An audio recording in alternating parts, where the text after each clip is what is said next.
You see, when we say that Igbos are the least ethnic bigots or religious bigot, the least. This one, I think the least is not the right word here. Because if you say least, you be like say they get them small. We don't even get them at all. We know the parties ethnic bigotry or religious bigot. You know the forget that list why I put, because list shows there is a possibility of Igbo men being ethnic or religious bigots. You know the 0 level -0. You understand? When we say it, people don't believe us. If you drop Igbo man now, Hausa man, Yoruba man, and na Igbo man do bad, you understand? Hausa and Yoruba do good, or all of them do bad. Igbo people say go focus on that their brother will do that bad. They go naka.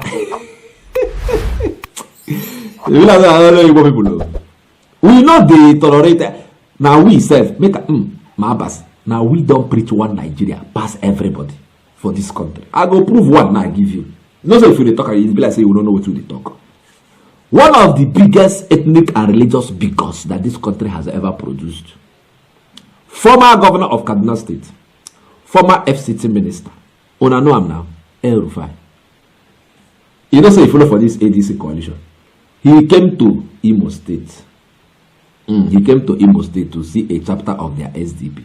I mean, this is they don't expect this guy from SDP. Wait till you see they do it. Okay, they say they go court say they don't go for expect. So he came to meet the chapter of SDP in Imo State, so that he can ginger them as he take touch elections, you know, when they come up in 2027. Why the opposition coalition must come together to push Tinubu aside, to throw him out of office, because he has impoverished more Nigerians than the poor people that he met on ground when he came on board. They say now 90 million Nigerians now waiting to the don't carry enter poverty. You understand? From the time when he enter, because this is 2 years plus. I get it. Out of 200 million Nigerians, per se enter, he carry more 90 million enter poverty. That is alarming. So based on that now, everybody talks say Tinubu must go. He must go. He must not continue in 2027. So this opposition coalition, they are putting heads together to make sure that Tinubu does not return to Asorok. Now, why this one carry himself now enter East? Because they don't say they must conquer the East. Igbo people, they must conquer them if they must remove Tinubu from office. Them now, they say they don't hold North. So they need to hold a part of South, which is East. So if they can hold East very well, hold their North. You understand? With fragments from South, and Southwest. Tinubu is going before 12 noon on election day. They don't come out from office. So he came to address the Igbo people in Imo State. Make una see as he take address them. The warm reception they gave to him, and he get as he take talk by chance who will become that flag bearer of the ADC. You get as he take So listen to El-rufai very well. When we come back, let us have more analysis. Watch the video. And the leader of this wonderful and brilliant party, the one and only Mallam Nasir El-rufai. Thank you so much, sir. Thank you very much. Please be seated, ladies and gentlemen. Progress! Progress! Mr. Chairman, that you have bestowed on me by inviting me to this conference, to Imo State, and to this occasion. I am very, very grateful to the national leadership of the party for organizing this conference and inviting these very distinguished keynote speakers. We flew in this afternoon. Our flight was a little delayed, and we had to go pay our respects to the Eze of Nefede. That's why we are delayed. I want to apologize for keeping all of you waiting. Now, having said that, I just want to make 2 or 3 points. First, we all know that Nigeria is in grave danger.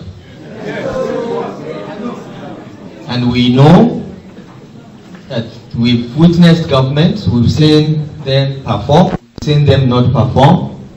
We've seen our situation as a country sometimes improving, sometimes not improving.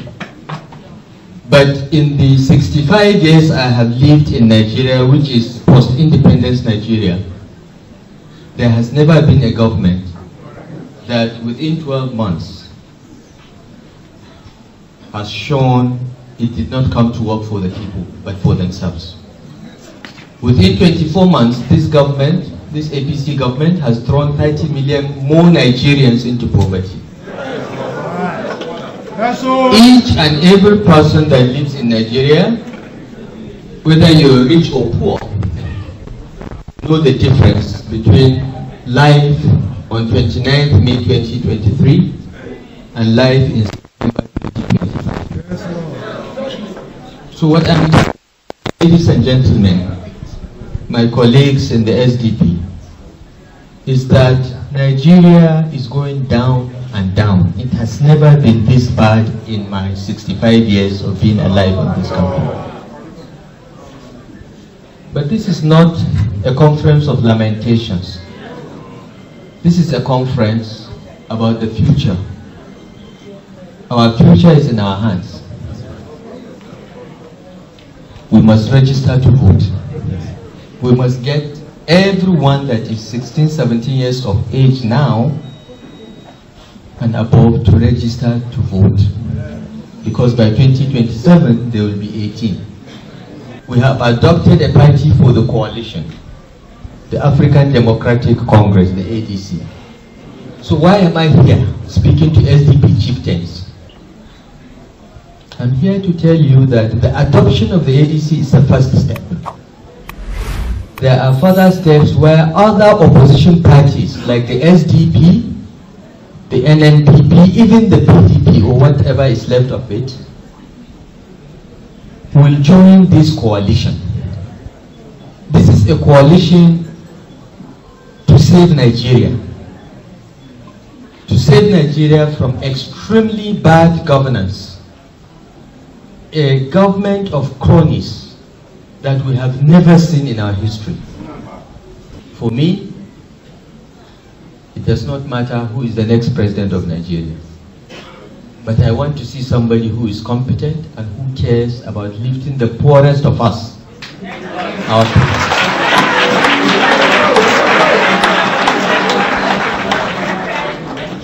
and giving opportunity for the most endowed amongst us to excel, to realize their full potentials.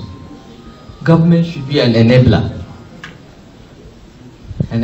of those that are weak to rise, an enabler of those that are strong to be even stronger. No one needs to be shortchanged in a government that is concerned about the people. But when a government is concerned about getting things for itself, a few families and a few friends, then the whole of society suffers. And we've seen a lot of this in Nigeria. We must come together. We must unite. We must be strong and resilient and work to make our country better. Leaders should lead by example. You can't ask us to tighten our belts while you are buying a new plane and a brand new car for yourself.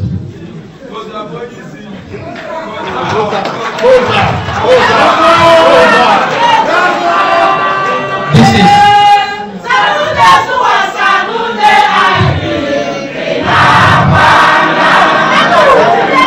Latvia. Seriously, this is what I mean when I say lead by example.